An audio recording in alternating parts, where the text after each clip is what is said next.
Hello, everyone. Welcome to another episode of the Benji-Sales live chat. It's so good to be back. It is so good to see everybody. The video game industry news keeps delivering for these streams, thank God. I am so happy that we are out of that dead summer period where there was almost nothing to talk about. Again, as we've been saying the last several weeks, we are overloaded in different topics that we can discuss. There's so much stuff, whether it's video game industry sales, whether it's the breaking news that Google has killed Stadia. That's right, Stadia is no more. We have so much that we can discuss today. So what are the big topics? What are the big overviews that I'm going to give you off the top before we start diving into your comments and questions? Well, firstly, like I said, I would say the most breaking crazy news. We just got this like 30 minutes before the stream went live. Stadia is no more. Google has killed it. It is done. I think a lot of us probably saw this coming for quite a while. It was especially obvious once they killed their first party output that this was inevitable. But for some of us, it looked pretty inevitable from the very beginning, right? I mentioned this on Twitter. I think it's just way too early for a streaming-only business model in video games. I don't know if it will ever be valid, but it's definitely not valid right now. So I'm sure there's going to be a bunch of questions about that, about the future of cloud, of streaming in the video game industry in general, what this means. The good news for anyone that has invested money into Stadia, the one thing I will say that I really respect is that they are refunding everything. If you bought hardware from them through their store, they're refunding you. If you bought games, if you bought add-ons, it's all getting refunded. So that is the good news out of all of this, but clearly a ginormous waste of resources and money from Google. They're so rich that they can probably just tank the hit, but clearly this did not work out. So that's going to be a big topic that we can discuss. A few other ones. Cyberpunk 2077 has now sold over 20 million copies. This is up from 18 million that we got back in April. We were discussing last week on here the huge surge that we were seeing in Cyberpunk 2077 players, and it's up in 2 million sales in the last few months. Now, clearly, I think it's very safe to say that the vast majority of that 2 million came within the last 2 weeks. Because it was very clear by the spike in players, right? And the spike on its most played stats. As we know, Cyberpunk's legs have not been good compared to how enormous its launch was. So it's nice to see that start to accelerate. Hopefully we see that for a few more quarters. Hopefully it keeps, kind of legging out. Because like I said, it's 2 million in sales since April, but really probably the vast majority of that 2 million is in the last 2 weeks. So we can talk about that milestone, what it means for the Cyberpunk IP, what it means for CD Projekt Red. Skull and Bones has been delayed yet again. I believe this is the 5th time that game has been delayed, possibly even more. It's the 5th or 6th time that it has been delayed. That game has been in development since 2013. You heard that correctly. It has been in development by the time it releases for 10 years. That is absolutely crazy. Now, across that 10 years, was it always the same thing? No, it's kind of changed around what it's been over the past 10 years. But all in all, it's been a 10-year investment for Ubisoft, and this thing still isn't even out. Absolutely crazy. So we can talk about the Skull and Bones delay if you want. There was a report that a company that's backed by the Saudi government is trying to buy a video game publisher. We can talk about that. Call of Duty Modern Warfare 2 just had its biggest beta ever for the entire Call of Duty brand.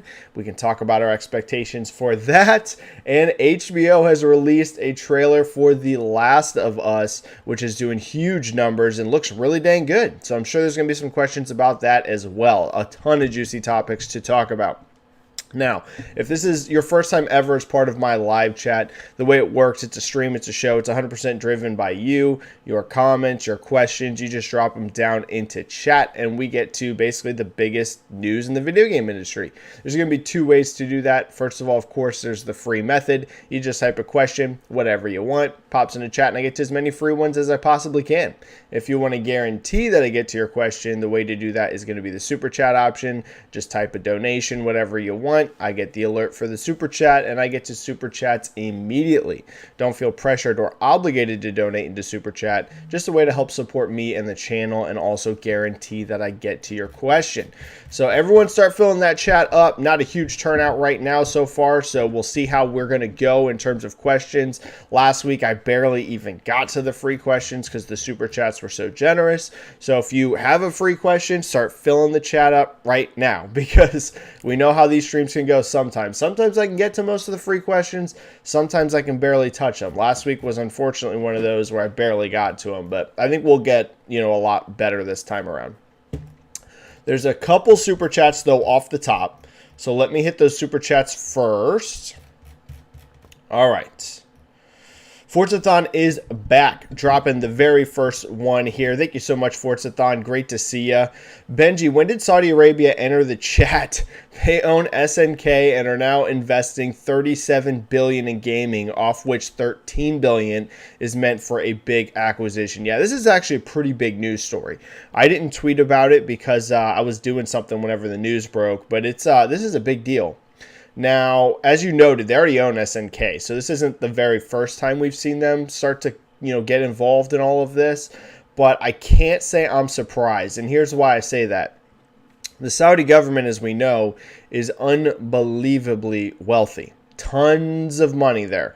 So, at the end of the day, you want to make more money, right? And I think there is some debate, as we all know, where the future in economics is going to be, especially as things start to change with over the next 50 years over how we get energy, right? That's going to be a big deal too. So anytime you have someone that has a lot of money, they're going to want to invest it, and they're going to want to get a ton of return back. I think we're all very confident that video games are going to be around for many, many, many decades to come. So it makes sense if you have a ton of money to try and invest it in video games. So I can't say that I am shocked to see this. Not surprised at all, to be honest. I mean, it's not a surprise either that we've seen, the rise of so much gaming from China, right? All these Tencent and NetEase, and the US with all of that money. These really, really wealthy nations are going to spend it, and they're going to spend it in a lot of different ways, and video games is one of those ways you can make a lot of money. So I can't say I'm surprised at all to see this. Now, the big question here is, that $13 billion is specifically for an acquisition, and they said that it's for a publisher specifically. They want to try and grab a publisher. That's a big deal. And I saw some people asking, who are they going to buy for $13 billion? The reality is most of the publishers. There's not a lot of publishers. People, I think, kind of don't realize this. A lot of the third-party major publishers in the video game industry don't have above a $13 billion market cap. So there's a few they can't get with that, right? EA, they don't have the money for EA. They don't have the money for Take-Two. There's a few that they can't grab, but you know what? There's a lot they can. So we've talked about this a ton. I really doubt it's going to be one of the Japanese ones. Ubisoft, though, again, we don't know. It probably is unlikely, especially with the stuff that we're seeing with them. Wasn't it Tencent who just invested in them, and they made a deal there? So that might be a little difficult to do, but still, I mean, if you want to be hostile, Ubisoft is one of those that's potentially on the board with that market cap. There's a lot. They could get Embracer Group. Embracer Group's below that amount. There's a lot. Like I said, which one they're going to go for, I have no idea. This could even be in mobile. We don't know specifically that it's going to be someone that's like console or PC oriented. They could be going for a mobile publisher.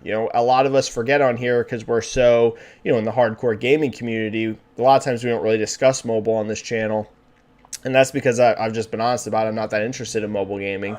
I know I should be more focused on it considering how big of a part of the industry it is, but I just don't care about it. So it could even be something like that, right? Where if you're a console or PC gamer, you feel almost no impact from this.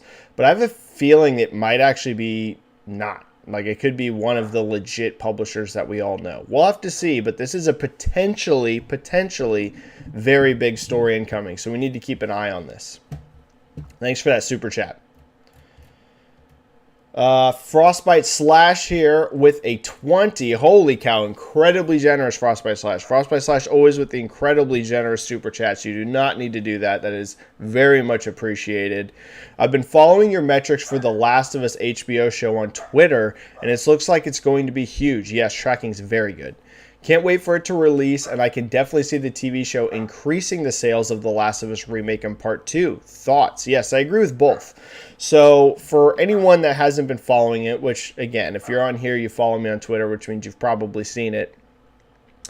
The Last of Us series has been kind of, you could tell from the very original teaser, like when they just did a little teaser, that HBO is really positioning this to be their next big show after House of the Dragon. I don't know if they're expecting it to literally be the size of House of the Dragon, because that is unbelievably gargantuan, right? I think it'd be a little silly to expect that, especially because that's coming off of Game of Thrones. So I can't see that. Sorry, my dog's going crazy. There's a delivery, so apologize if you're hearing that. And whereas this is essentially a new IP, right? It's not a new IP if you're a gamer, but a huge amount of the people that are going to watch this show have never played the game. That's just the reality of it. So they're not going to go in with those kinds of expectations, but clearly they want this. This is their next big, huge franchise for HBO and HBO Max. Now, the tracking, as we mentioned, is spectacular. If you look at just on YouTube, on just the HBO upload, I just looked, it's at over 6 million views on just the YouTube HBO upload. This hit #1 trending on YouTube. It hit #1 trending on Twitter. The Naughty Dog upload has over 15 million views on Twitter. These are huge metrics. It did over 20 million combined views within a day.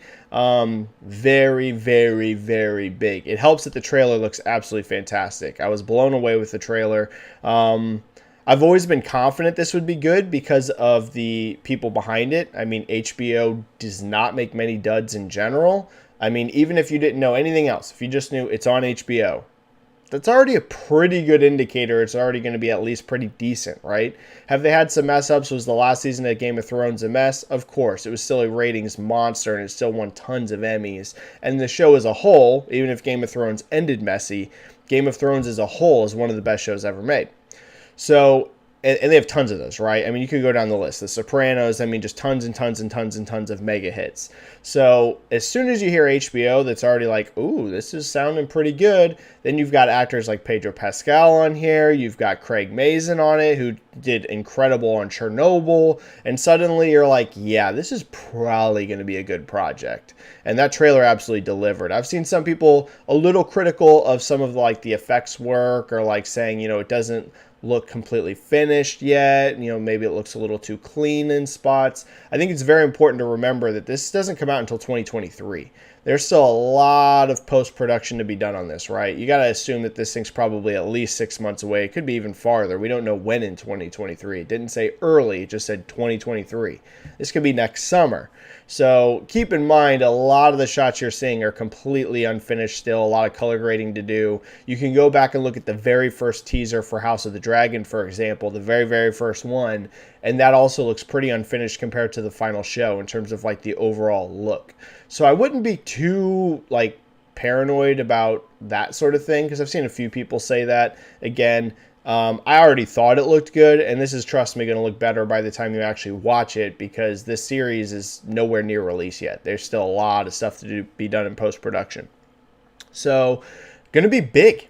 I'm very confident it's going to be at least week 1 ginormous. Now, we'll have to see, you know, how it does weekly after that. All comes down to the quality of the show, right? That's just the way TV series work. How's the quality? Stuff that's really, really good, like House of the Dragon, you see the ratings hold steady or even increase. Shows, of course, that are bad kind of fall off a cliff. So anything after week 1, it all comes down to how good that first episode is. But from what we're seeing, looks spectacular.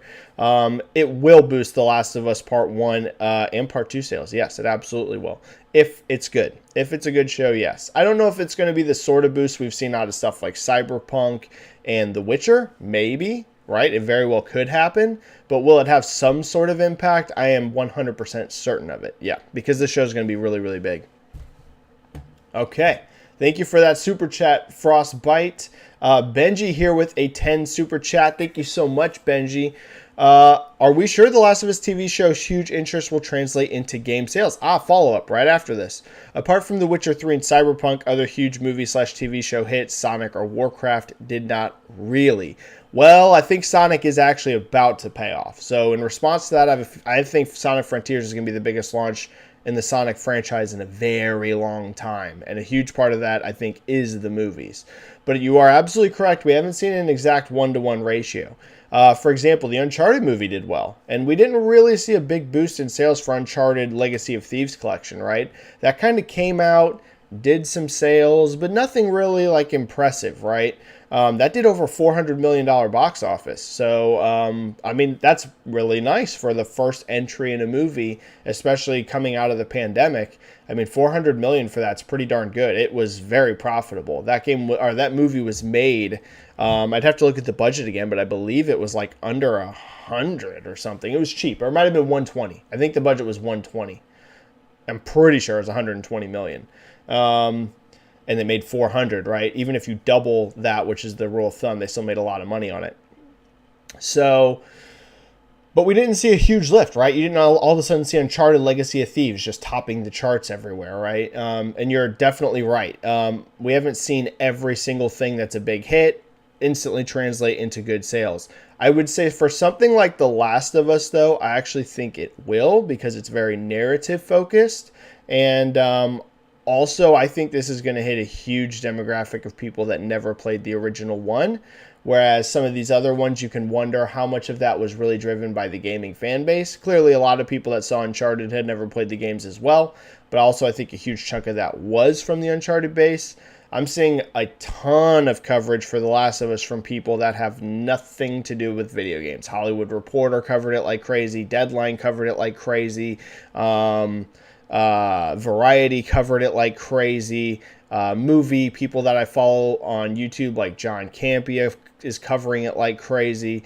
There's a lot of people that do not care at all about the game that are really hyped about this, and maybe they're a very casual gamer and might get into it, right? I'm not going to say it's, like I said before, I don't know that this is a guaranteed Witcher or Cyberpunk scenario where you see that enormous lift. That I'm not so sure on, but will it have some impact? For sure. For sure. It's going to have some if the quality's there.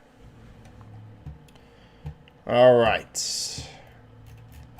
We got two more super chats. Highlander001 with a 5. Thank you so much, Highlander. Really appreciate that. Great to see you here.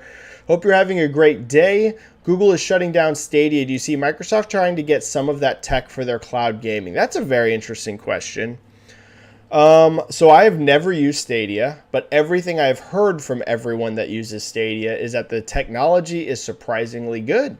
The main issue with Stadia wasn't necessarily the tech, from everything I've been told by people that use it. It was strictly the business model, right? How many people are you really going to pull in with a streaming only option where you have to still buy your games and you can only stream them? That's already going to hurt you so bad. I talked about this on Twitter. Streaming is going to become bigger and bigger and bigger and bigger with time. You're already seeing that. Xbox noted at Tokyo Game Show that their Azure cloud streaming gaming had doubled in Asia. I believe that was the stat, doubled in Asia in the past year. It's going to keep growing. There's a lot of people that use streaming, but the problem is I don't think there's a lot of people that use streaming full time. Like, that's it. They only stream games. A lot of these people that are using the cloud streaming on Xbox are doing it to try out games if they're not sure they're going to like. I see a ton of people post that because if you're a Game Pass subscriber, you already have the cloud streaming. So before you take the time to install something, a lot of these games, you can just boot it right up and see if you think it's cool and stream it for 10 minutes. And if you really like it, oh, sweet, I'm going to go ahead and install it. If you think it's bad, I'm not going to install it.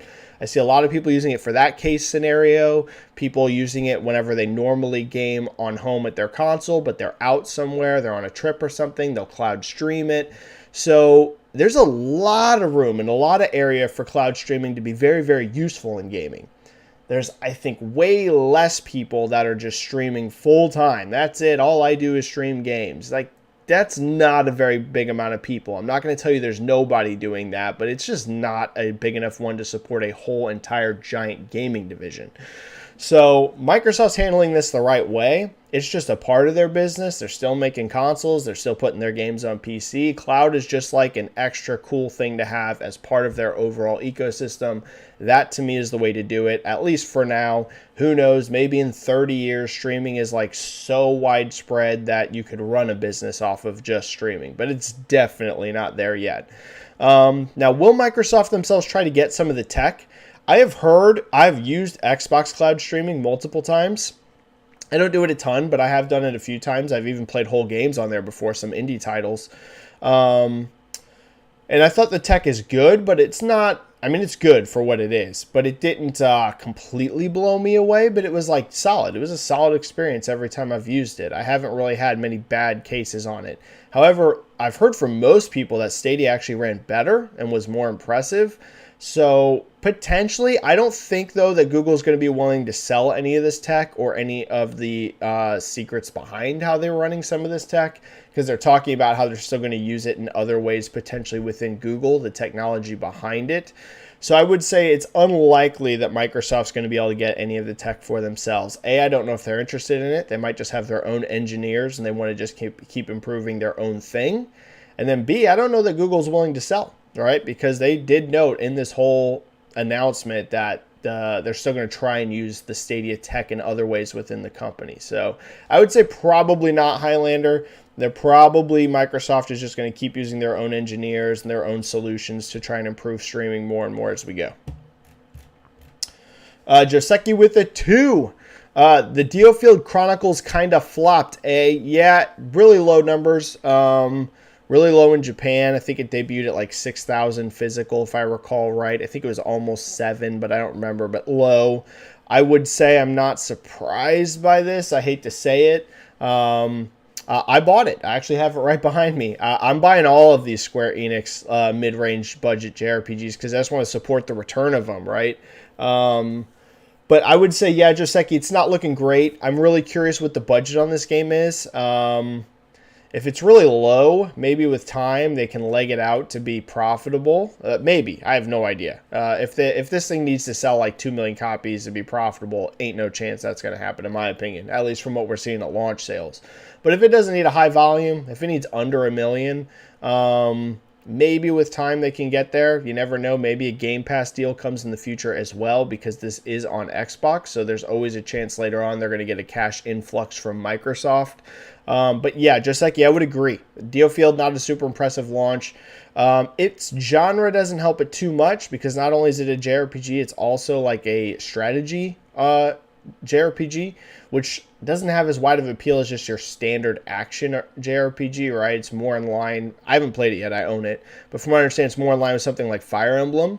And Fire Emblem was fairly niche until like Awakening, and then that franchise really took off, right? So it's already in a pretty niche genre, and then it didn't get amazing reviews.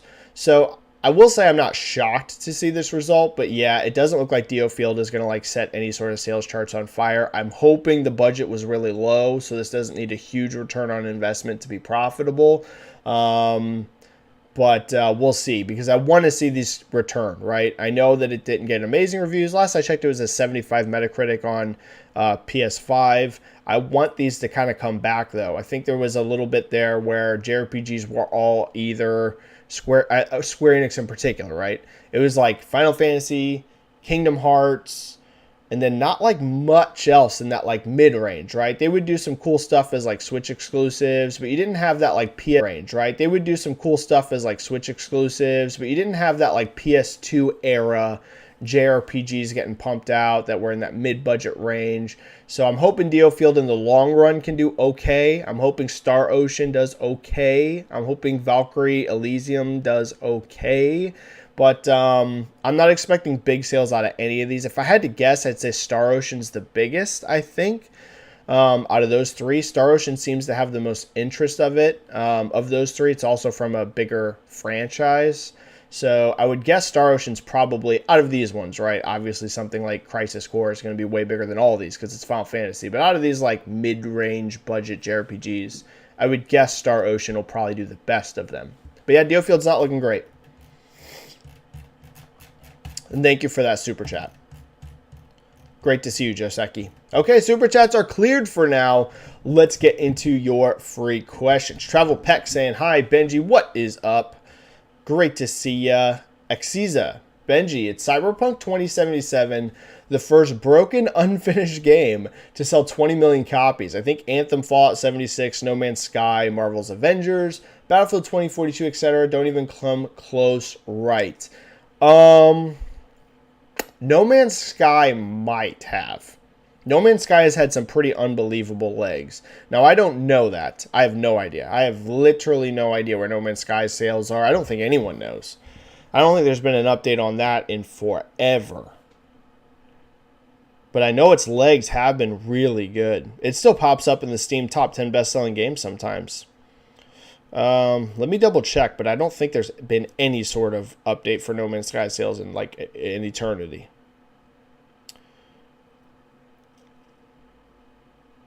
Oh no, we did get an update. 10 million. Okay, I missed this. I actually didn't even know this. But at least that's what I'm seeing on Reddit. You never know with Reddit. But it says, oh no, in the product description, launch for the Switch version. All right, so 10 million. So yeah, that's not even close to 20. Still 10 million for that. That's pretty nice, considering the way it launched. But so that's not even close. Avengers, I would also say no. It had a huge launch. People forget that, but it wasn't big enough to get to 20 million. Absolutely not. And the legs, as we know, weren't good. So Avengers, I would also say no. Battlefield 2042 is the big question mark because its launch, again, was ginormous. But I would also say probably not because the legs were so bad. Battlefield 2042 was another example of these games that have huge openings, but then like zero legs. So I would say Battlefield also probably hasn't hit that 20 million number either. But that one, of those, I would say that Anthem definitely did not.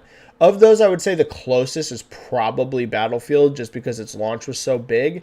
But it's still, I don't think, hit 20. I don't think, at least. So Cyberpunk might be the first to do it, yeah. Out of games that like are just completely a mess at launch. In terms of raw sales. Might be. Eddie Brock, hello. Do you think it's bad that some developers announce their games super early? Actually, the opposite. And I'll tell you why. But I get why some people would feel that way. Like when it's in pre-production like the Iron Man game, or do you think it's better? Here we go. That developers let me know all early. Eddie, I am on the page that they need to be announcing games earlier than they do. Way earlier. Now, there's a couple of reasons for that. And you're seeing it more and more, by the way. This is happening way more and more. I think the way to do it, if you're going to announce a game early, I think you need to do it exactly how the Iron Man game was done. You just put out a press statement. You just say, hey, this thing's coming. You don't hype it to the moon and back. I think it's not great, Eddie Brock, whenever companies announce games super early in development and they give you like a big, huge CG trailer and tease you and sort of imply this could be closer than you think it is, right? The best way to do it, exactly how Iron Man was done. And you've seen this a few times, especially with EA. EA seems to be doing this more and more, where it's just like, here, this game's coming. This is the developer. They straight up tell you it's in pre-production, and it'll happen when it happens. I actually really prefer that because it's a couple reasons. First of all, that helps these companies staff up and get developers on the games. It's a lot of the time the reason games are announced super early is so they can get that dev team and recruiting on it, because then it's out there. You know, hey, we're recruiting for an Iron Man game. If you want to make Iron Man, come work for us. It's a little bit harder to recruit people when it's unannounced project, right? That could be anything. Do you want to go to another company to work on something that you don't really know what you're working on? This makes it super easy to attract talent, because if you're somewhere in the industry and you really want to make an Iron Man game, all of a sudden you're like, oh, dude, I want to work on Iron Man, and you can go and apply. So it's very good for recruiting to do this. Secondly, I really like it because it avoids leaks. And as we know, leaks can... I'm not someone that completely hates all leaks, but there are some leaks that I really, really hate. If you just have it out there, hey, this is what we're working on, this is the developer, et cetera, it's easier to avoid leaks that could potentially be harmful, because a lot of times leaks get out about projects and there's mixed info. Some of it might be real, some of it maybe not real. That could lead to, maybe incorrect expectations from people, or potentially negative PR that's not even true about something before it even comes out. When you just announce it like this, you know who's making it, you know where it's coming from, you know what it is. They told you it's a single player action adventure game. Boom. Now all of a sudden it's a lot less valuable to drop a leak about this that could be potentially filled with inaccuracies. So I'm for this. I am way for this. I think the video game industry is too secretive about projects. So I am way for this. But again, Eddie, what I would say the thing I think is not great is when you get these huge, 3-minute CG trailers and they don't tell you it's pre-production. So all of a sudden people are getting hyped because they have a trailer and they're like, oh my God, is this coming next year? When really the project's like just starting and it's like 4 years away. And then you have people asking for years, where is this? You gave us the trailer. Why haven't we seen it? Right? That's where I think things get messier. But doing it like this, I really like it, actually. Really, really like it. Yoda Soda. Hey there, Benji. Have you heard the rumors that Discovery is planning on selling Warner Brothers? Yeah, this is big and also very true. From everything that I follow that are industry insiders in that world. And I'm not saying like leakers. I'm saying like legit people that this is what they do. They cover the business of Hollywood and stuff. This is real. Like, this is what's going to happen. Unless something crazy happens in the final hour, this isn't really a rumor. It is the plan. They're going to sell to Universal. To Universal Parent Company in 2024. Do you think this means WB Games will stay safe with WB till they transfer all the assets to Comcast? Or do you think they will sell WB Games long before they give it to someone else? Yoda Soda, this completely could go either way to me. A lot of David Zaslav's moves make a lot of sense now whenever you realize that it's to sell the company. I know that a lot of people watching this, if you don't follow Hollywood and you don't follow movies and that side of the business, you might be like, wait, didn't WB just sell to Discovery? Yes, and it's selling again. WB is a hot potato. So it appears that the plan for David Zaslav right now is to trim as much costs as possible at WB to make, we talked about this, right? We were talking about like all the cancellations on this channel. We were talking about, I've told you before that that's the way he is as a CEO. He likes to run a tight ship. Now it makes even more sense why you've seen all these cancellations and things removed from HBO Max and all of this stuff, because they're trying to get this thing super lean and mean and easy to sell. They're going to try and make a whole lot of money off of selling this to Universal in 2024. They legally can't sell it before then, so that's why it's not happening right now. But it sounds like early 2024, when they are legally allowed to sell again, they're flipping it. So again, that makes a lot of sense. It makes also a lot of sense why you're seeing them really spread out the DC movies. If you notice, like all of these movies now that are coming up are super far apart. And clearly some of that was because the whole Ezra Miller scenario. But some of it also is to spread it out so they don't have to make much before 2024. They've got Joker coming, which is a guaranteed hit, right? So that's why they're doing Joker, because they're like, okay, we can have a super profitable movie 2 also coming out, right? Whenever we sell this thing, there ain't no way Joker 2 is going to be a box office bomb. And why you're not seeing a ton of other DC projects announced, right? They really spread them out. You got Black Adam, and then like way later you have Aquaman, and way later you got like Flash 2. Like they're all so far apart now because they can just ride those out until it gets to Universal, and then Universal can do whatever they want with DC, right? They're kind of just waiting. They're trying to throw the ball down court and be like, Universal, you get to handle all this once it gets to you. Right now, we're just making this lean and mean to sell. So that's all happening. Again, the only way this doesn't happen is if something crazy happens in the final hour. But from what people that follow this are saying, they're saying it's as sure of a thing as Disney buying Fox was. And we all saw how that happened. People that follow the industry knew that was going to happen long before it was announced. And they're saying this is the exact same thing. WB is going to Universal. So what does that mean for games, right? What does it mean for games? Well, this to me could go either way. If David feels like it's going to be a drag on the business and make it harder to get Universal to sell them or to buy them for the amount of money that he's going to want, right? They want a profit. They're not going to sell WB and lose money on it. They want to make money off WB. So if he feels it's a drag, I think he will try desperately to sell them before the early 2024. If, however, he thinks that it makes them more valuable, and we've seen WB have quite some successes this year, right? Multiverses did really well for them. We noted top 5 in NPD 2 months in a row, including number 1 month. We've seen Lego Skywalker Saga do amazing. Gotham Knights is right around the corner. That might do okay. Hogwarts Legacy is looking really big and really good. So if he thinks it's actually going to make them more valuable for Universal's purchase, then he's going to hold on to them. So it just depends. He's going to have the numbers in front of him. He's going to know a lot more which way this is going to shake out, how profitable the gaming division is or not. We know that actually they are profitable because I think it was like the head of WB Games came out and said that recently. He said none of the projects are canceled and they are profitable. So with them being profitable, honestly, he might try and hold on to them now. I was of the opinion he was going to try and sell them whenever I thought that they were going to keep WB. If the plan now is to sell WB and it is a profitable business, he might try and hold on to them until Universal. And then Universal, who knows? They could do whatever they want. I have a feeling though Universal might keep them. I think put it this way, if WB keeps the gaming division until the Universal purchase, I don't think that those gaming divisions will be sold because I think Universal would be more willing to be involved in games than Discovery is. That's my opinion. Drift23, sup Benji, thoughts on the scoop that Disney wants a Star Wars game every 6 months?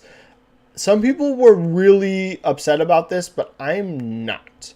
That Disney wants a Star Wars game every 6 months, one big, one small, is it a bad idea? Should Marvel do the same thing? Is it too risky and will lead to fatigue? I think here's the clear thing there that you said, one big and one small. If they wanted 2 games a year that are, let's say, the size of Fallen Order and what Jedi Survivor is going to be, that would be a terrible idea because A, like you said, that could definitely lead to fatigue. And then B, AAA giant budget games, even if they're coming from other developers, 2 a year, that's not going to happen. Like that just would not be sustainable. You would see delays all across the board and all kinds of stuff. However, one big and one small, that is doable. That's not impossible to have one AAA, right? If it's one big, I assume they mean one AAA game per year. I think that's doable because they're having games made by multiple developers, right? It's not being made by themselves, and they are trying to pump out one game every year. They're partnering with people. I don't think one big AAA Star Wars game a year would honestly lead to burnout. Never know, but I don't think so, especially because there hasn't really been that many Star Wars games in the last 10 years. I know it might kind of seem like it, but when you think about it, there hasn't been that much over the course of 10 years for an IP that big. So I think they could get away with that, at least for a while.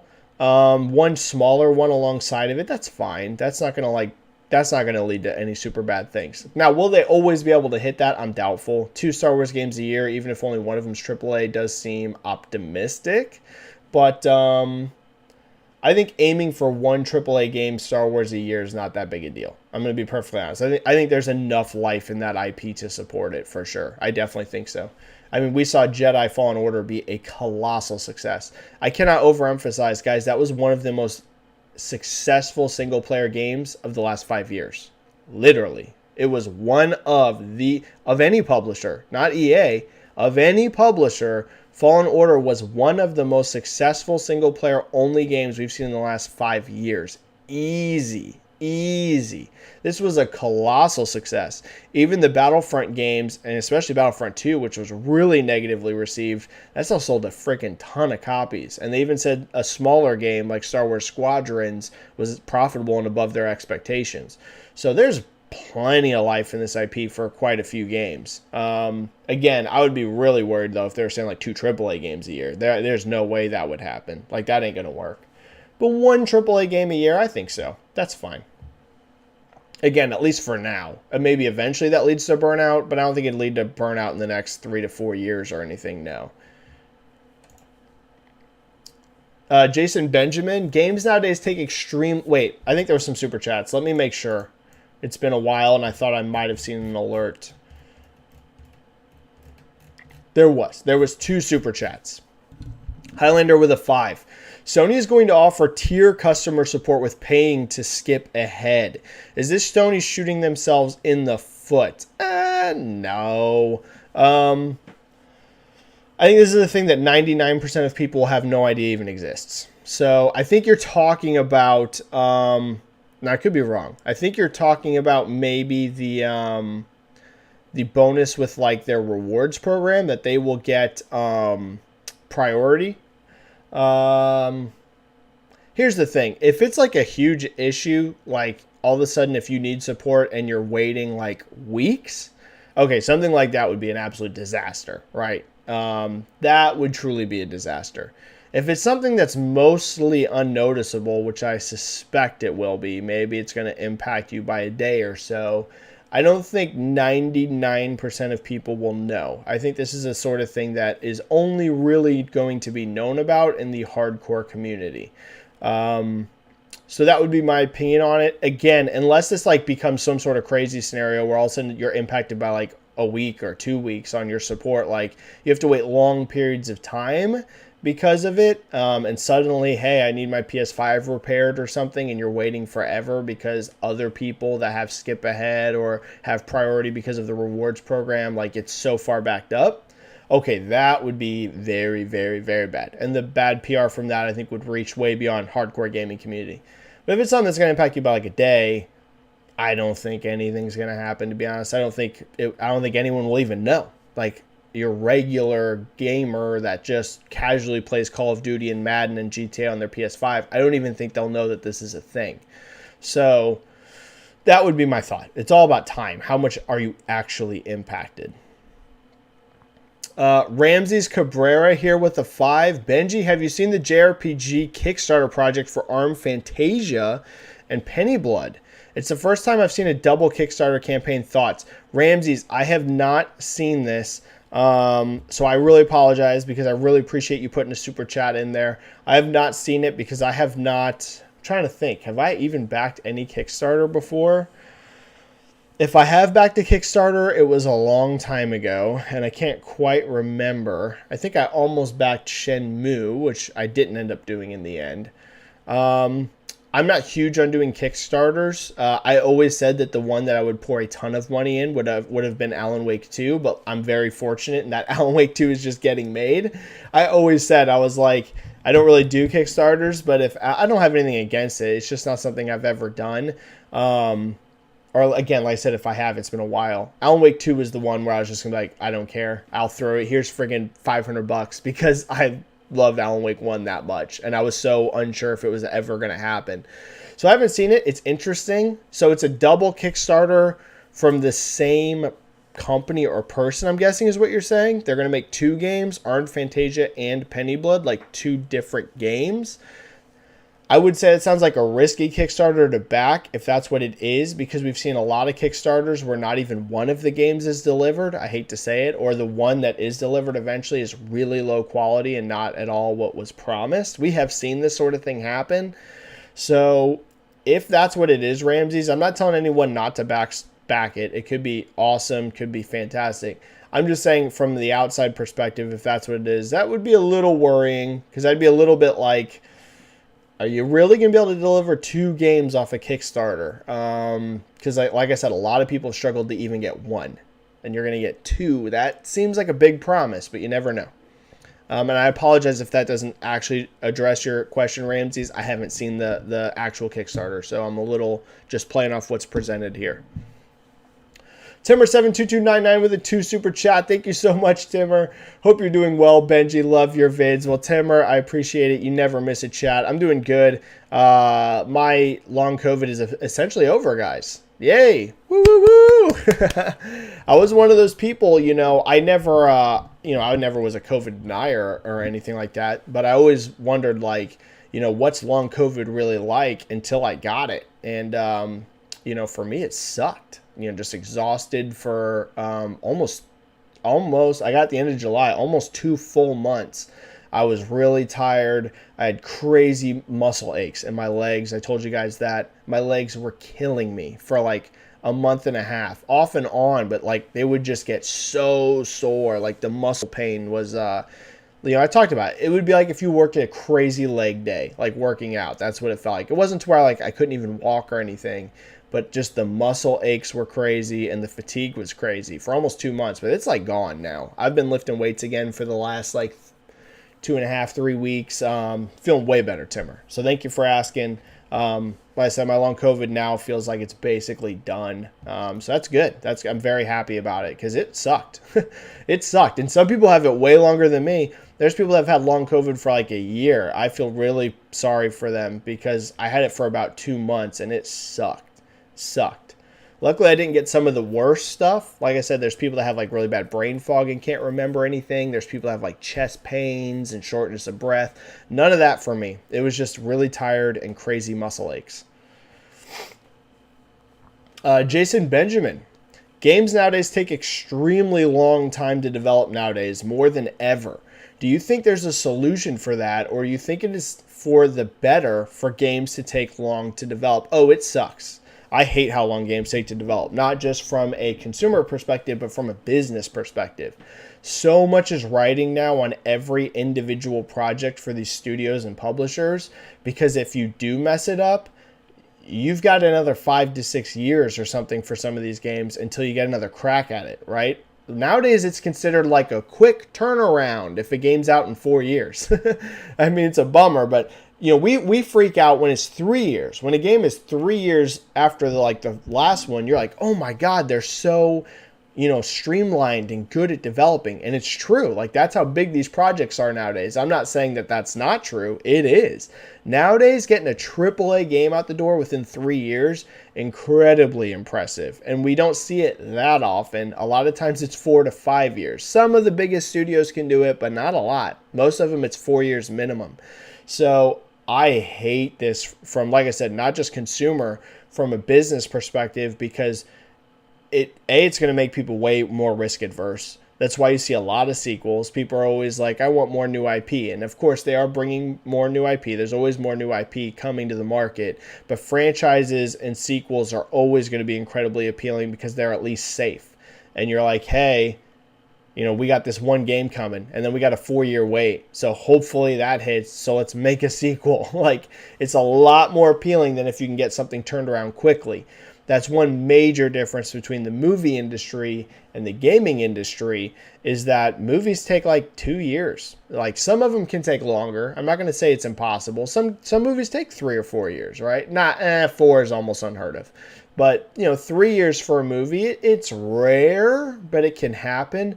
But you can turn a movie around very often in 2 years. If it's a low budget movie, some of those are made within a year. But like, even your big blockbusters, of course, there's always going to be like pre-production work where people are just writing scripts and stuff. But once movies actually enter production, even these giant Marvel movies that cost hundreds of millions of dollars, it's usually made within 2 years.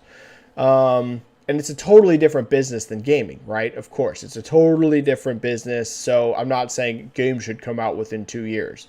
But I'm saying at least you can turn around quickly on a movie. You can't really turn around quickly on a game. So I'm very hopeful that one of the things that's coming in future technologies, whether it's Unreal Engine or whatever, I really hope or AI, I hope we find ways to get games out more steadily. I think 3 years would be perfect. If it became common, not like, rarity, if it was just very common, most AAA studios can get a game out within 3 years. I think that would be very healthy for the market. Getting to these longer and longer and longer development cycles, 4 years, like I said, is kind of the minimum. We see some of these studios taking 6 or more years. Guys, I just talked about how Skull and Bones is going to be 10 freaking years. And that's abnormally long. But 5 years, not abnormally long at all. In fact, it's very common. So I don't like it. It's a bummer. I guarantee you that the people that run these companies in terms of business definitely don't like it. I think, I hope technologies come down the pipeline that very, very, very much help this.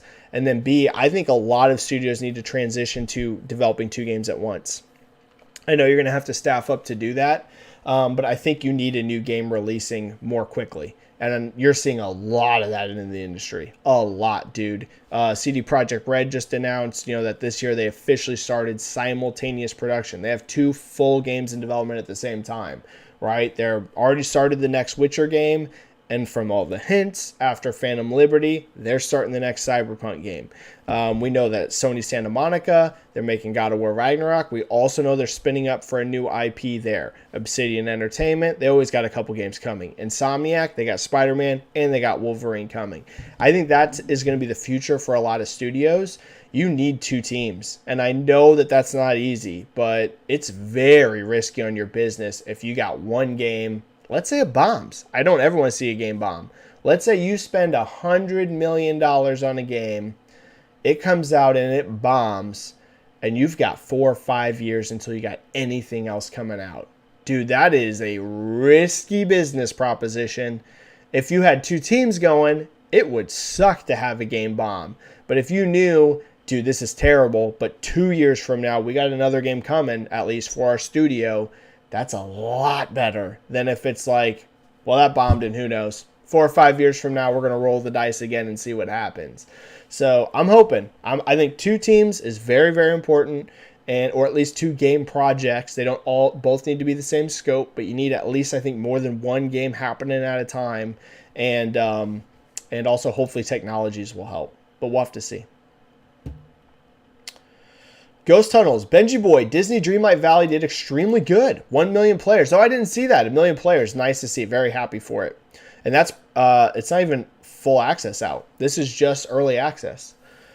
So it's safe to say we will get more Disney and Pixar games now after this success. Yes, we already know that there's that kart racer coming. That could do well too, by the way. Yes. I think you're going to get more Disney games, for sure. Now, I don't know if you're going to suddenly get a flood of Disney games. And when we say Disney, we mean non-Marvel, non-Star Wars. But all the indications are that Dreamlight Valley is doing pretty darn good. And this is, like I said, it is early access. This is not a game that's fully out. The only way you can play this game right now is either straight up spending money on it or being a Game Pass subscriber. Outside of that, the free-to-play, because this is eventually going to be a free-to-play game, that's not even out. You can't even play this game free-to-play yet. So that means they have 1 million people that either are playing it through Game Pass, which they get incentives for. First of all, they get a flat, it depends. Every Game Pass deal is handled differently. Sometimes it's just a really big lump sum off the bat. A lot of times there's bonuses tied into how much people are, downloading the game, playing the game.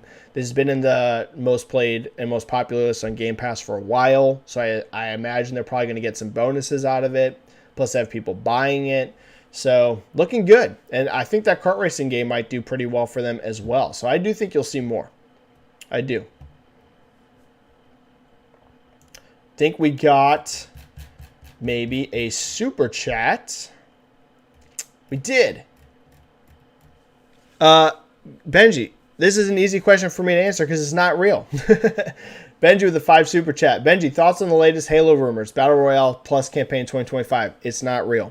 So worried about the franchise as a diehard fan, no trust in 343. Well, let me give you some good news. These rumors are fake. So I can outright tell you that. I don't think it is not real. I don't know how that got spread around so much, but this is not accurate. Tatanka, which is the code name, is coming. And it ain't going to be in 2025. I can tell you that. It's going to be... I don't know the exact day. I think it's going to be early next year. These rumors are not true. So I can tell you that right now. Now, part of the rumors that are fake, by the way, is that they're going to switch engines to Unreal Engine.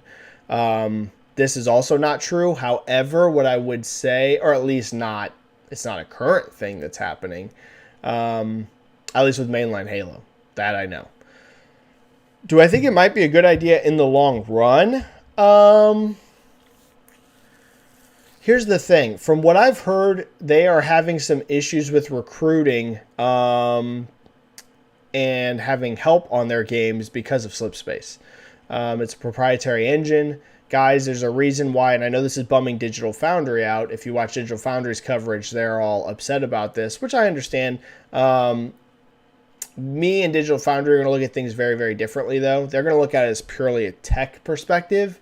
So for them, it's of course going to always be really fun to look at how different engines perform and stuff. So I see why on their end, they're like, man, I wish everyone wasn't going to Unreal Engine. I wish we still saw all these proprietary engines because they're really fun to see how they perform and what they do. And I totally get that view stance. Like Digital Foundry, considering that's their coverage, I get why that would bum you out. I will tell you from someone that looks at this more as a business, I love games. So whenever I say I look at it as a business, you guys know me, I play games nonstop. But business and strategy and like just the way the industry works is kind of like one thing I love to look at.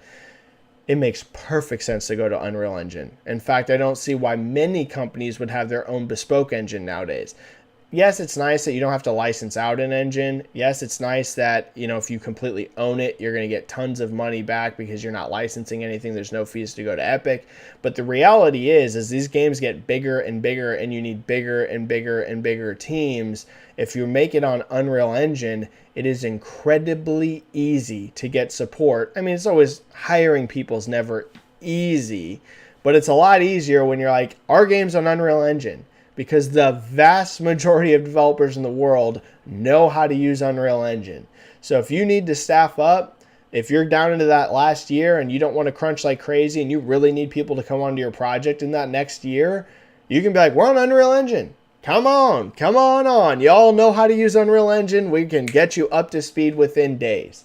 If it's Slipspace, a proprietary engine, not only do you have to make that higher, you have to teach them how the friggin' engine works. And that is not easy, right? For any, it's not just Slipspace, any engine. If it's not Unity, if it's not Unreal, when you bring people on, yes, is there going to be some universal things in programming and engines that apply to most stuff in a lot of ways? Of course, there's going to be some. If you've already been a developer, you're going to already have an advantage over, you know, someone who's never been a developer before when you go with a new engine, of course. However, Unreal Engine, 90% of your developers out there probably know how to use it very well. So are they switching to Unreal Engine right now? From what I understand, no, that is not true at all. Do I think it might be a good idea in the long run? Probably.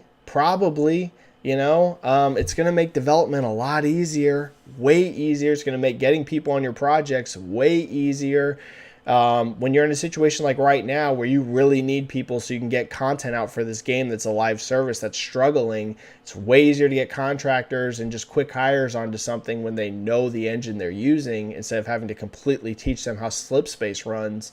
Like, yeah, if I was a big third-party publisher, I would have basically all my games on Unreal Engine. And you're seeing that a lot. And again, like I said, that's kind of upsetting people like Digital Foundry, which I totally understand their viewpoint too. But as a business, it ain't a coincidence CD Projekt's like, from now on, we're on Unreal Engine 5. Like, we're done with Red Engine. It's not a coincidence you saw Square Enix on a ton of their RPGs suddenly be like, we're switching to Unreal Engine. You still see stuff like Forspoken, but a lot of their stuff, Dragon Quest, Final Fantasy VII Remake, you know, we're putting this on Unreal Engine. There's a reason that this is happening industry-wide, and it's because it's way easier to develop on. Just way easier. So I think they should in the long run. Is it happening right now? Is Battle Royale delayed till 2025? Is Halo Infinite doomed and they're already scrapping it to work on the sequel? None of this is true, by the way. So I can tell you that. None of that's true. Highlander001 with a 10 super chat. With Disney Dreamlight Valley in Game Pass and on PlayStation and the Switch, the fact this Game Pass hurts sales on Xbox. My wife, daughter, her mother, and my friend are always playing it. Wait, let me read that right. Oh, I think you're asking, does Game Pass hurt sales on Xbox? This has been an eternal question with Game Pass, and we've seen evidence of both, Highlander. I've talked about it before. The prime example I always use, Gears 5. There's not a doubt in my mind Gears 5 was cannibalized by Game Pass. I have zero doubt in my mind that that game was cannibalized by Game Pass. It was like the first one that you saw offer the Ultimate Edition if you were a Game Pass subscriber. A lot of people kind of forget that. If you were subbed to Game Pass, you got the ultimate perks. You got early access to the game before it was officially launched. You got like the better edition. They haven't done that with all their games, by the way. Like, you didn't automatically get Forza Horizon 5 Ultimate Edition if you were a Game Pass subscriber. You did get a discount though off upgrading to that, which I think is really smart. But Gears was one where it was like they like just straight up gave it to you. I think it was like a test run, to be honest. And to me, there's no doubt Gears 5 was cannibalized by Game Pass. We've seen other games, though, where there's been some evidence that it might have boosted sales. You've seen some third parties mention that, especially like indie developers. You've seen them be like, we got a huge boost in sales once we went to Game Pass because it's amazing marketing for your game. That's the reality. Games don't stay forever on Game Pass. They do leave eventually. I suspect that when a game's leaving Game Pass, if it's a game people love, they might buy it whenever it's getting ready to leave. And then B, if I'm playing a game on Game Pass and I friggin' love it, and let's say I tell a friend who doesn't have Game Pass, dude, this game's incredible, like you should totally buy it, and especially if it's multiplayer, we can play together, some of those people are going to buy it that might not have before. You're getting a game immediately into millions of people's hands that have never or maybe not would have bought your game.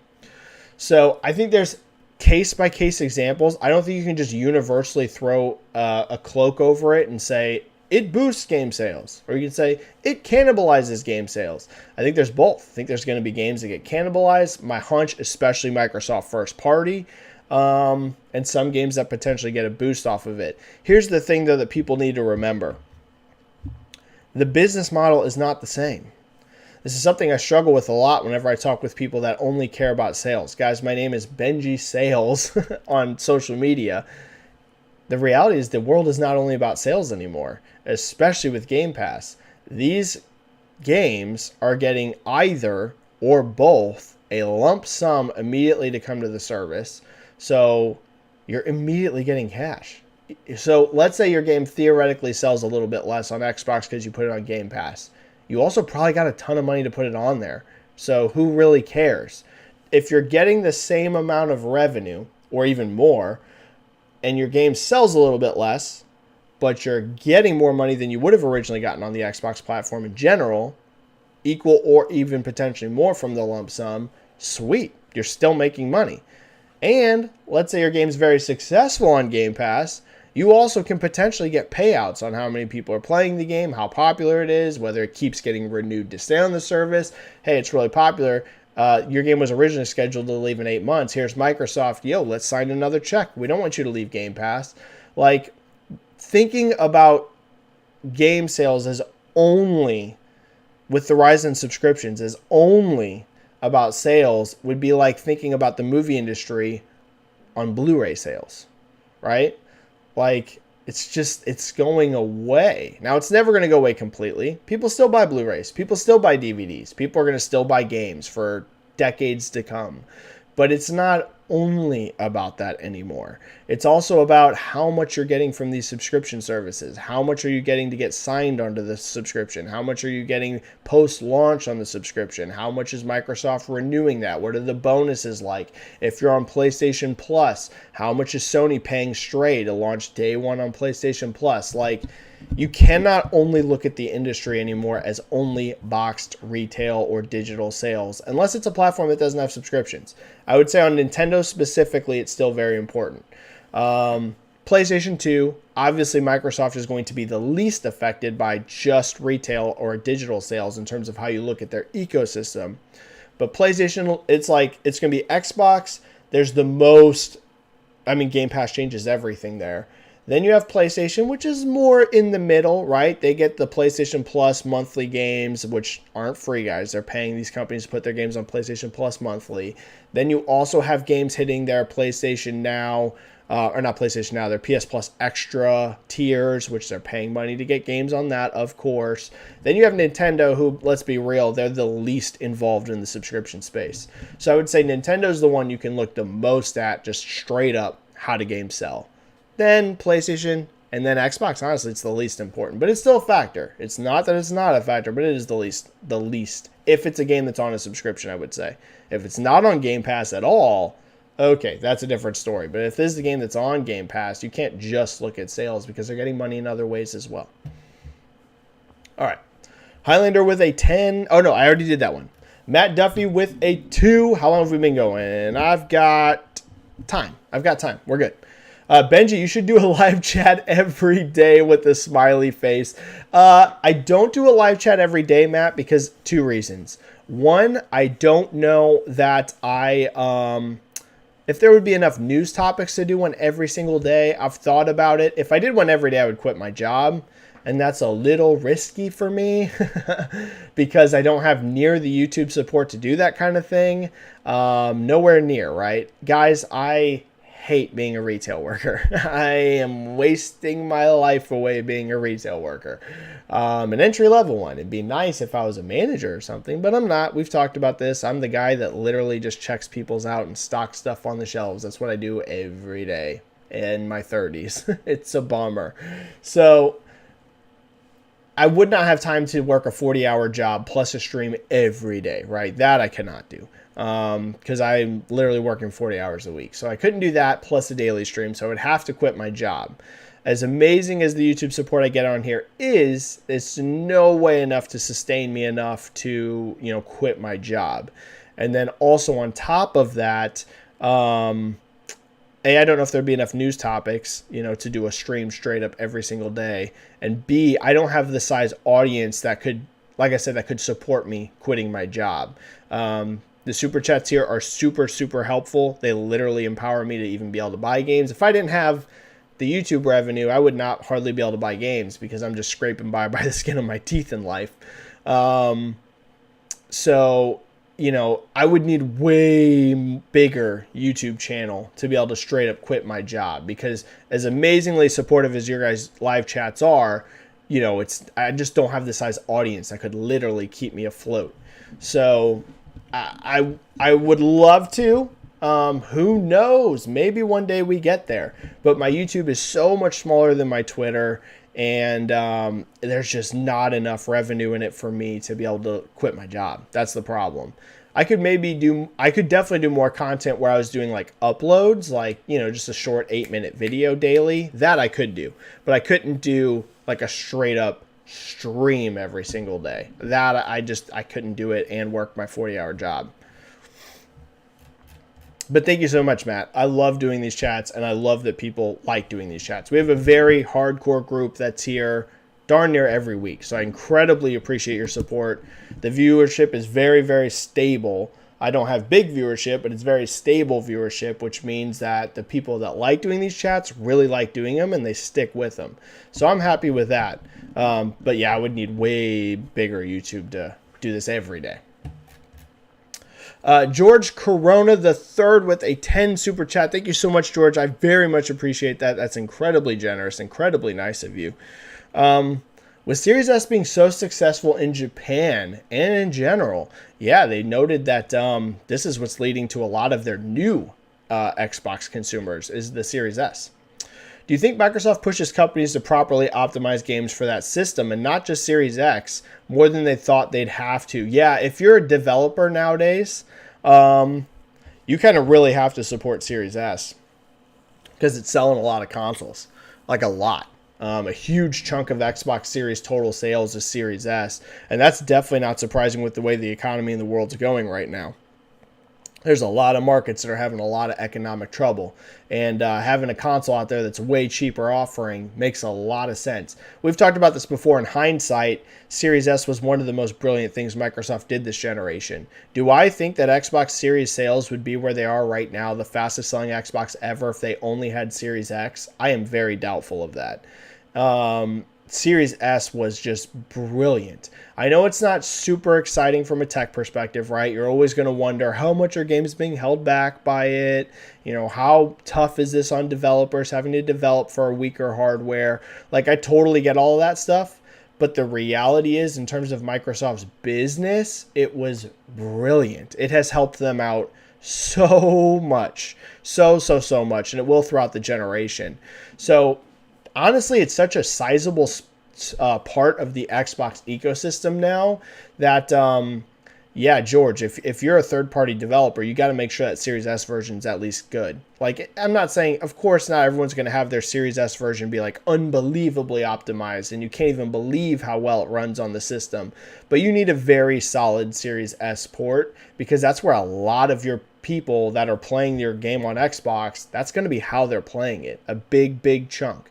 Right? It's not going to be like a niche thing, like, oh, Series S only sold, a small amount of consoles, so it's a kind of okay, kind of like the Xbox One X was. Like, don't get me wrong, that did pretty well for a mid-gen refresh, but it was always a very, very much smaller amount of people than had total Xbox Ones. So it was nice to optimize for One X, but One was like where most of your people were playing your games. Here it's not as lopsided as that, but a lot of people are playing on Series S. So that version does need to be quality. It needs to at least be a stable, solid experience. Highlander 001 with a 2. Man, I think that's like your 4th one, Highlander. That is very generous. You do not need to do that. I love the fact you are not a fanboy of a console. Well, I appreciate that. I just love games. I really do not care about console wars, which is funny, I know, for someone that covers video game sales. But I'm very interested in how games are going to sell, how consoles are selling, how that compares to other stuff. But I have no vested personal tie to how these platforms sell, especially nowadays. I would say early on, like if you go back really, really far, I would say I think everyone at some point has a little bit of fanboy in them, right? There's different degrees of it, but I'm not perfect by any means. I know I was a huge fan of the Xbox 360. I loved the Xbox 360. So if you went all the way back to like the 2000, when did that launch? 2007 or something like that? Or was that 2005 actually, I think? I don't know, it's so long ago now. If you go back to the 360 days, I didn't hate PlayStation by any means because I also was a huge PlayStation 2 fan. And I had a PS3, but I was definitely an Xbox camp, right? Like, there's no doubt about it. I was very, very much an Xbox fan. And then I played PlayStation games, but I was an Xbox fan. I would say now more than ever, I'm just a gaming fan. I don't particularly care. I buy games all over the place. I get most of my games, I would say right now, like if I'm buying it, I get a lot of them now on PlayStation because a lot of games come to Game Pass, but I also play Xbox a lot because I'm playing a lot of games through Game Pass. And then Switch to me is just an exclusive machine, but Nintendo has so many quality exclusives that I still play a lot of Switch. Like I don't play any third-party games on Switch, only exclusives, but Nintendo pumps out so many good games, I'm still playing a lot of Switch. So, yeah, I'm definitely not... I don't care in terms of like, I don't have my personal identity tied to any platforms. It does not really matter to me if PlayStation sells more than Xbox or if Xbox sells more than PlayStation, other than it being super interesting. Like I love the macroeconomic reasons and the strategy reasons behind why this happens. I find that stuff fascinating. But like, will I be upset if PlayStation outsells Xbox or Xbox outsells? I do not care. It does not matter to me. Anyone could be number one in sales. Doesn't matter. But it's super interesting. Like, it's fascinating to talk about and think about why these things happen. But yeah, as a fanboy, do not care. Do not care even the slightest. But again, this sort of stuff's not perfect. I matured a lot in life. In general, if you would have met me whenever I was like 18, I was a complete idiot. I didn't get smart until 30, right? So that's something out there for any of you guys that feel like, guys, girls, anyone. If you're, this is a random tangent, it'll be super fast. But if you're like, if you do a lot of things you regret sometimes, and you feel like you're messing up a lot in life and all of this sort of thing, I can't tell you that it's going to immediately get better. Everyone's different in life. Some people are in their 60s and they're still an idiot and making really stupid decisions. But I can tell you as someone, everyone's different. Some people mature super early in life. Some people mature super late. Some people are 19 years old and they already have life figured out. I can tell you, I did not actually get mature until 30. Like literally 30 is where I was like, oh, I think I'm kind of starting to figure out life. So maybe that sounds bad, but if you're like 25 and you're questioning yourself all the time, like, God, why do I keep doing these stupid things? Hey, listen, you still got chances. You still got time. It's okay. And there's still a lot of stuff I haven't figured out. Like I said, I'm still an entry-level retail worker, but I do think I make way less idiotic decisions than I made when I was like 21. So, it wasn't until 30 where I started getting like, oh, I get it. So That just side tangent, but you guys, if you're young, you got time. Don't sweat it. Don't sweat it. You'll figure it out. Fernando Harada. Benji, we're finally getting Sackboy on PC. It's the most underrated PS5 game. Dude, I agree. Fernando, this game is so good. I loved Sackboy. I don't know if it's my number one most underrated. It is very underrated. I would say my number one underrated might be Ghostwire Tokyo, but it's also, it's like Ghostwire and Sackboy are definitely right there. Fernando, great shout out. Great level design, awesome official soundtrack, and a lot of content. I'm not expecting amazing sales, but a fair amount, and you. Fernando, I gotta say, in terms of sales, I'm not expecting a lot from it. I hope it does well. I really hope it does well. But this didn't sell huge on PlayStation, where the brand is at least known, let alone on PC, where there's not a big Little Big Planet following. But Fernando, I am hopeful because you are 100% correct. Sackboy is super underrated. The levels are an absolute blast. The soundtrack's fantastic. The vibes are just immaculate. It's a great game. Sackboy, I loved Sackboy. I think it is easily one of the most underrated, alongside Ghostwire Tokyo. Ghostwire Tokyo is another one. Came out this year. I got the platinum trophy on that game. I think it's so underrated. It's one of those games I won't spoil for you, but the ending of Ghostwire Tokyo is one of those where it elevates the whole thing.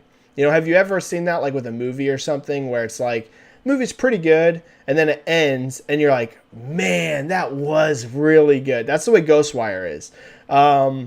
The ending is so unexpectedly good. And again, I won't spoil anything here for you guys. Zero spoilers.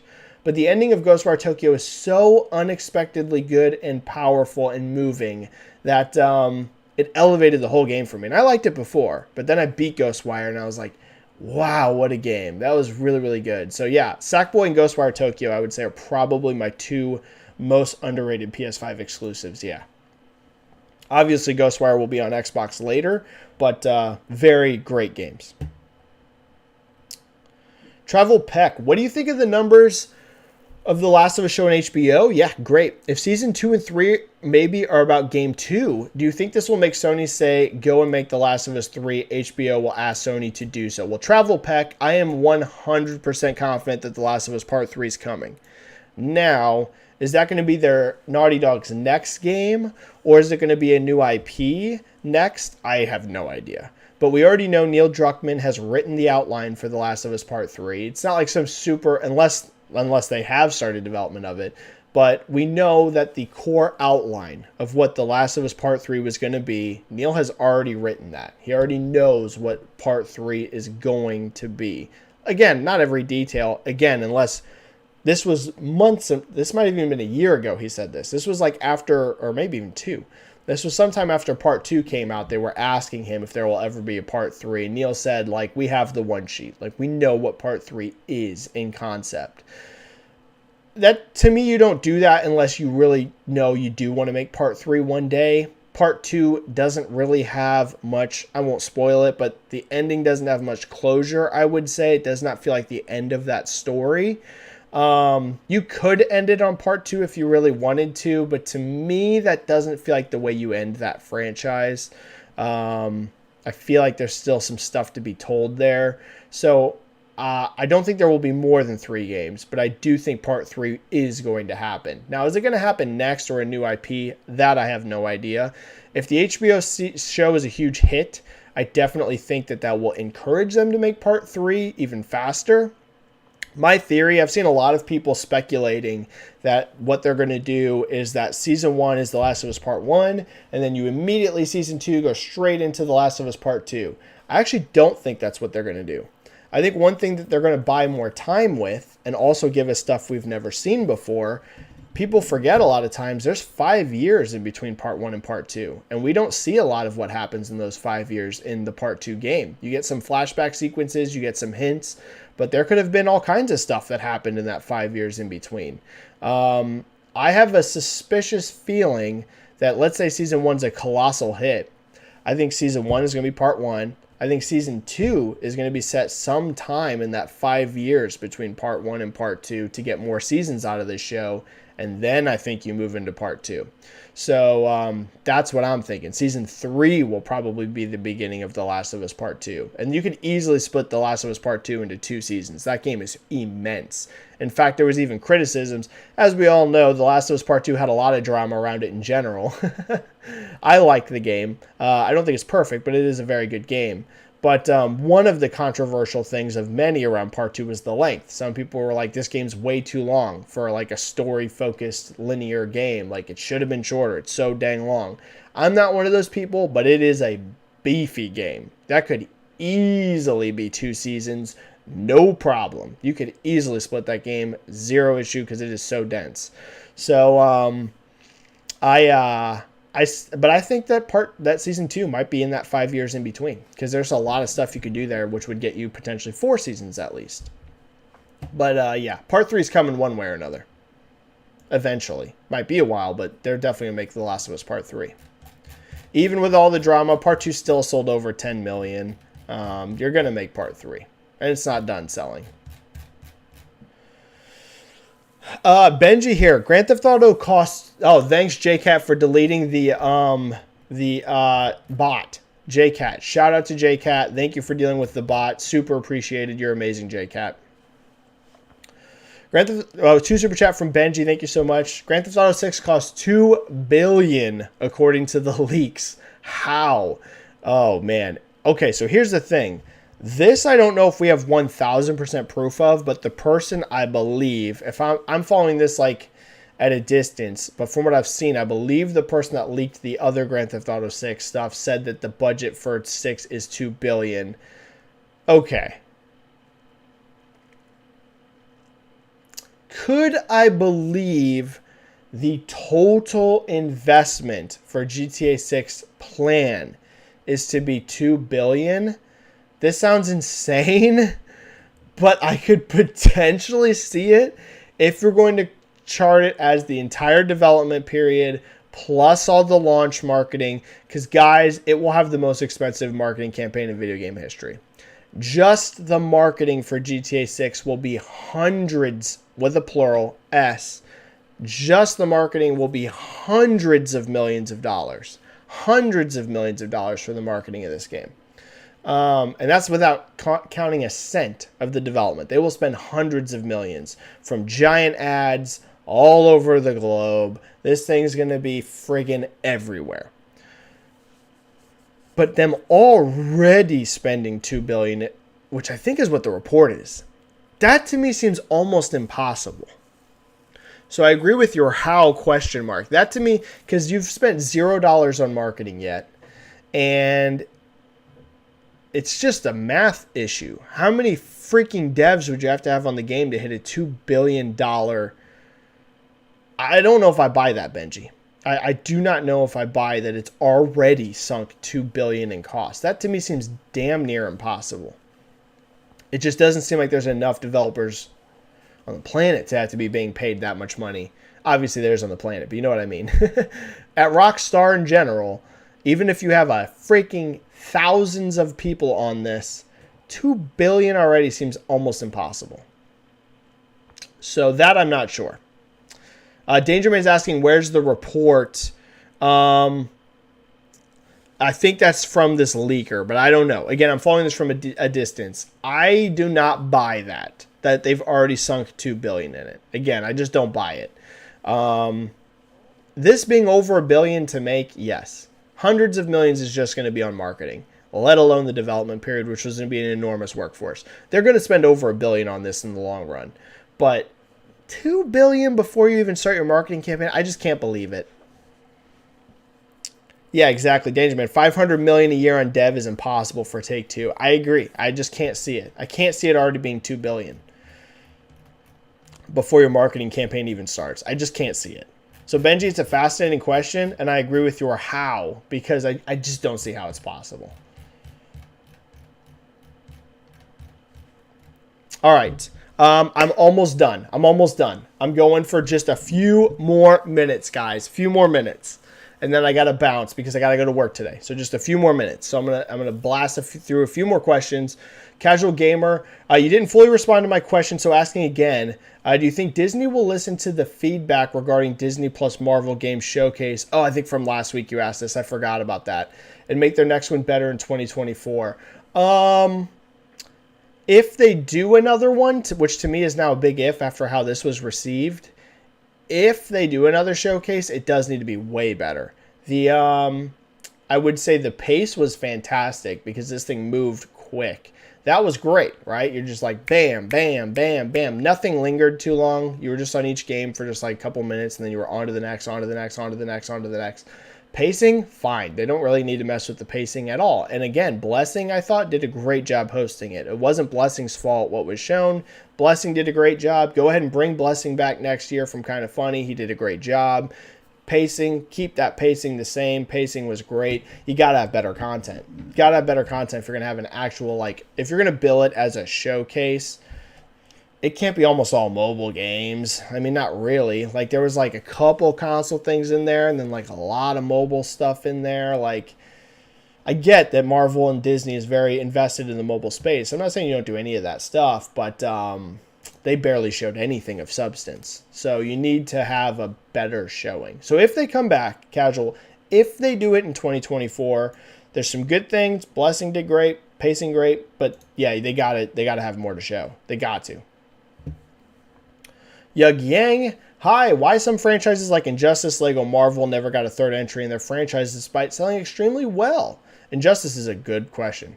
Do you think it is due to WB Games being a mess and uncertainty? There was a rumor that part of the reason they did Mortal Kombat 12 next, which is what we all know they're doing from every report. Ed Boon has not said this, but like everyone who knows everything about WB has reported it's Mortal Kombat 12 next. Part of the reason that's been reported, some people say, is because of the uncertainty. Yes, that they originally were going to do Injustice 3, and then they weren't 100% sure whenever they had to make that final decision. There were some people that were saying that was when it was uncertain what was going to happen with WB Games. They didn't necessarily, if they sold these studios, want them working on a WB IP maybe if they went somewhere else. Like, that's like DC. Because if you sold NetherRealm, you probably would sell the Mortal Kombat IP with them.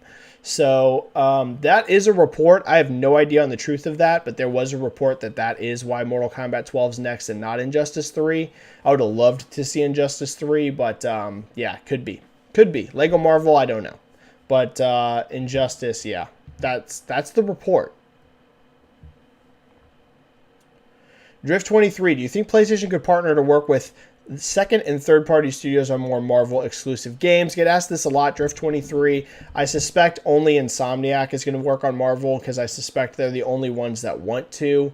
I don't think Sony's going to force one of their studios to make Marvel. I think if one of them steps up and requests Marvel themselves and Sony probably would be more than happy to do it because we saw how successful Spider-Man was for them. But as of now, Drift23, I think the studio would want to do it. And I don't think Naughty Dog wants to make a Marvel game. I don't think that Ben's studio wants to make a Marvel game. I don't think that, Sucker Punch wants to make a Marvel game. You never know. Sucker Punch maybe, if they want to do something besides Ghost of Tsushima 2, especially since they did Infamous. Maybe they want another shot at a superhero game. So maybe. But Drift, I think Sony won't force it. If one of their devs really wants to do it and they have a great pitch, then they might. But that's going to have to be what it is. Now, with second and third parties, because that was first, second and third party studios, I don't know why Sony would get involved there. If Marvel's already putting it with a third party studio, I feel like you would just go multi-platform. I won't say this is impossible because we did kind of see that actually with Knights of the Old Republic, which I know is Star Wars. We saw Sony step in and obviously pay for exclusivity on that. And that's from a third party. So Drift, first party again, anyone outside of Insomniac, it's going to have to be someone that really wants to do it. Second and third party, I would say, is much less likely unless Sony somehow gets brought into it and loves the pitch and is willing to pay.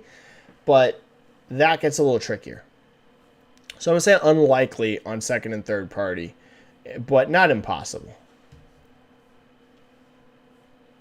Miles, do you think PlayStation have enough studios and teams to steadily release games each year, or do you think they don't have enough and they're struggling doing so? I'm asking because I am worried. Well, Miles, I think they had a good year this year. Like, they had a way better year than Xbox. And if they could hit this year's release pace every year, I think that would be fine. I mean, this year for exclusives from first party, I mean, you had Horizon, you had Gran Turismo, you had The Last of Us Part 1, and you had God of War. I mean, that's this isn't even counting like third-party exclusives. This is 4 first-party games in a year. I mean, if they could hit that every year, that's great. They don't need more than that. I mean, that's a great release slate for a year. 4 first-party games, fantastic. I do, though, suspect, Miles, that next year is not going to be very good. I could be wrong, but the fact we got no showcase to me is extremely alarming for the 2023 release slate from first party. We've talked about this. If it doesn't have a showcase this year, I suspect that a lot of stuff got delayed. So I don't know that you get 4 games next year. You're going to get some games. Spider-Man 2 scheduled for next year. I'm betting they still make it. I'm very confident that Last of Us multiplayer game's hitting next year. I don't know how much more than that, though. Maybe 1 more. 2 more would be great because I'd give them 4 like this year. But if you have no showcase, I don't know about that. I do think you get at least 1 more.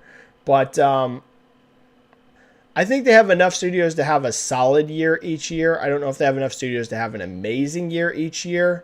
They might still want to make a couple more acquisitions, which I think they will. So if they acquire just even a couple more studios, I think they're definitely there. And right now they can, but we'll have to see. But this year was great. So I wouldn't be too worried because you're coming off a very solid year. 4 first-party games in a year is great. MLB The Show too, obviously, but that's multi-platform, so it's kind of weird to count that in the PlayStation camp nowadays. I know they own the studio, so it is. But I think when we talk about first-party games, we're talking about like those big Sony exclusives, which MLB is not anymore. Sounds PP7, has CD Projekt Red officially turned around Cyberpunk 2077? Yes. They confirmed they want to continue it. Now, that doesn't mean we need to forget what happened at launch, because I am seeing, here's one thing I want to say. I'll follow it up, Silence, but yes, and we need to remember something. They confirmed they want to continue it. Yep, they said they're all in on the IP. Do they have a good foundation to make sequels without any of the issues 2077 had? Well, Unreal Engine alone is going to help a lot. Or should fans still be cautious? This is a great question because it comes down to, here's the thing. Should we congratulate CD Projekt Red and be happy for what has happened to Cyberpunk in the long run? Yes. I talked about this on Twitter. I don't like the idea that 2 years later, with a ton of improvements, that you still are just like, CD Projekt Red needs to die, and that this game needs to bomb forever and it should never be able to sell. I am very against that mentality in life in general. I think it's a very dangerous mentality to have. You would want forgiveness if you messed up on something in life. Trust me, you would if you made a mistake. And when I say you, Silence, I'm saying the proverbial you, not you specifically, the proverbial you. If I make a mistake in life, I want people to be able to forgive me. That also, though, doesn't mean you just let me off the hook. So I really hate, I think it's a dangerous, outright dangerous mentality to have, to constantly be like, you made a mistake once, so now forever you are doomed and I will hate you forever and you will never be forgiven and you can never sell or whatever, anything in life. This doesn't have to be about video games, anything. That's a very dangerous mentality to have, and it's also extraordinarily hypocritical. And there's nothing I hate more than hypocrites. So very hypocritical because, dude, if you made a mistake, trust me, you would want to be forgiven. You wouldn't want, dang it, I messed up, and now forever you're hated. You can never, no one's going to ever forgive you, ever, for now time you're hated. No, you want forgiveness. I'm all for forgiveness. We also, though, can't forget the way the game launched, and that is revisionist history that you're seeing kind of start to pop up. You are seeing people be like, Cyberpunk was always amazing. It's all right to be like, hey, I always liked Cyberpunk. That is completely fine. You could have liked this game since day one. It's an art form. There's nothing wrong with that. But there is some revisionist history going on where it's like, it was always amazing and it was always awesome. Guys, It would not have had the issues it had if it was truly amazing and perfect and everything was fantastic and sugar and rainbows at launch, right? Guys, there's a reason we saw legs collapse. There's a reason we saw that stock price get completely annihilated after launch. Like, you can't just forget, right? Forgiving is important. Forgetting, not so much. So your question here, should fans still be cautious? Definitely. I don't think you should be in the camp of just, CD Projekt Now is perfect. Sugar and rainbows, I'm going to go straight into whatever they make next and just assume it's going to be a 10 out of 10. Don't do that. You've already been burned once. Go in cautious. But the idea that you are just it's definitely going to be terrible. There's no doubt they can never make anything good again because they had one game launch really broken at launch, which should not be, it shouldn't be forgotten. It was an issue. They paid the price for it. They've done a lot to turn the game around. They're not perfectly there yet, though. They need to, here's the thing, Silence, they got to deliver with Phantom Liberty. Phantom Liberty needs to be excellent quality when it launches on day one. No exceptions. If you got to delay that, you delay it. That Phantom Liberty expansion needs to be a home run. You launch that thing, it's in really solid shape. Then you're cooking with gas. Then you're like, all right, now we're headed into the sequel in a good spot. So I would definitely be cautious until that expansion comes out. See how it is. Hopefully they hit a home run there, and still be cautious moving forward. The next Cyberpunk game, don't just instantly assume it's a 10 out of 10. Don't lose your mind in hype, but also don't go in just being like, I'm going to also assume it's going to be terrible. Cautious is the right word, right? Cautious. Just be like, hey, if it looks cool to you, be excited about it.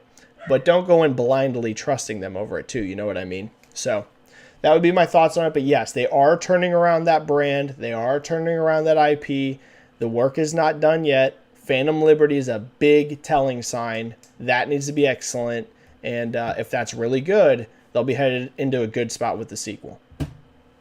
All right, one or two more and I got to go. Actually, one more. Sorry, I wish I could do way more, but I got to go. I have to go to work. So I'm going to do one more, and then I got to bounce. I apologize. I wish I could do more, but I've got to go. I'm going to do, guys, the next stream I'm going to do on my day off so I can do it for longer because I keep missing so many questions because these chats get filled nowadays with questions. They get packed. All right, let's see who's going to get the Batman Forever. So according to Phil, after Activision Blizzard, Xbox and Microsoft is still open to acquisitions. Some say they will buy a publisher from Europe or Japan, Sega or Ubisoft maybe. Thoughts, predictions. I've been of the perspective that they're not going to buy another publisher because I don't know that they'll be allowed to. Phil would know better than me. I don't know if they'll be allowed to buy another publisher. Studios, yes. They're going to buy a lot more studios, I think. Whenever I say a lot, I don't know if that's 20 more studios. But they're going to buy more studios. One of them will be Japanese. I can tell you that right now. I've told you guys this for a long time. This is not a mystery to me. There's now more reports coming out from Imran, I think, was talking about it as well, that they were trying to buy in Japan. Guys, they've wanted a Japanese studio for a while. This is an internal.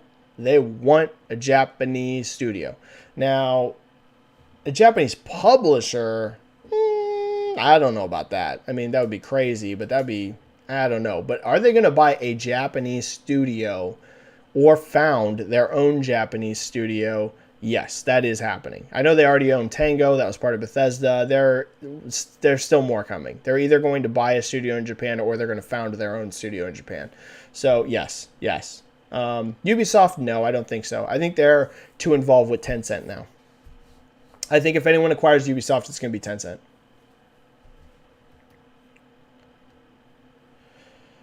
All right. Yeah, Cameron here. Cameron's going to get the last one. I'm sorry. I got to go, guys. I have to go. I'm running to the wire here. Cameron with the last question. Cameron Swear, Benji, Switch 2022 sales are catching up to 2021 in Japan. I noticed this. Yeah, Splatoon, man. Wow. Not sure if it will catch 2021, but I think the decline for this year after holiday will be pretty small. Thoughts? Yeah, it could be smaller. I agree with you. I don't think in the end it's going to catch 2021. So it will still be the third year, or not third. It'll be, so 2021 peak, then 2021, then 2022, in my opinion. But Splatoon really, wow at Splatoon. Not only did this thing utterly annihilate in sales, huge hardware mover as well. Splatoon has really helped in Japan. I'm with you, Cameron. I'm somewhat doubtful it can fully catch by the end of the year, but that gap has closed. Remember, at one point it was almost 1 million down. Now, it never got there, but it got to like 800,000 down, I think, at one point. That gap has definitely shrunk some. I can't remember what the total gap is now. I want to say like 500,000 or 600,000. I apologize if I'm wrong here. I want to say it's something like that, but I could be wrong. But I know it's lower than it was. I think it got to 800,000-ish at one point. So it just kind of lines up with what I was saying. I do think that Switch is far past its peak. I do think it's declining. I don't know if you guys saw what Digital Foundry have said, but they're very confident that Switch 2 is coming next year. I've been kind of thinking that as well for a while now. Digital Foundry seem to really think it's coming next year. So to be clear, don't run and say Digital Foundry confirms Switch 2 is next year. That is not what they said. In the most recent podcast, though, Richard Ledbetter was talking about it, and they were talking about they really think it's coming. They really think Switch 2 is coming next year. Digital Foundry is going to be very in the know about what's happening in the development world. They have a lot of contacts. I think there's a reason that they think Switch 2 is coming next year. I also think it's coming next year. So here's the thing. They can launch a new Switch and still sell Switch 1 alongside of it, because I think it's going to be $400 for Switch 2. And they can also have games be cross-gen for years. So you'd still have a cheaper Switch on the market. You could move over those really hardcore gamers for the next year or two over to the Switch 2 before you end Switch 1 development and Switch 1 product manufacturing. You'd sell Switch 1 on the market for a year or two, possibly even 2 years, to have a cheaper option. Because like I said, I think Switch 2 is $399 at launch. And yeah, that's my thoughts on it, Cameron. All right, I got to call it there, guys. Thanks for a great chat. We had a really solid turnout today. Tons of questions. Apologize to all the questions that I couldn't hit. I'll try and do my next chat on a day I'm off so we can go for like a full 2 hours so I can hit just about everything. Thank you for all the super chats, guys. Super kind, super generous. Subscribe to the channel if you're not already. We do one of these live chats every single week. Hit the like button if you haven't already. It helps the YouTube algorithm and helps people find my channel. And if you follow me on Twitter, I will see you very soon over on Twitter. If you only follow me here on YouTube, I will see you next week. Stay safe. Play some games, and I will see you all soon. Bye, everybody. Have a great day, great night, wherever you are. Much love. Peace. See you guys. Bye. Bye, bye, bye, bye, bye, bye.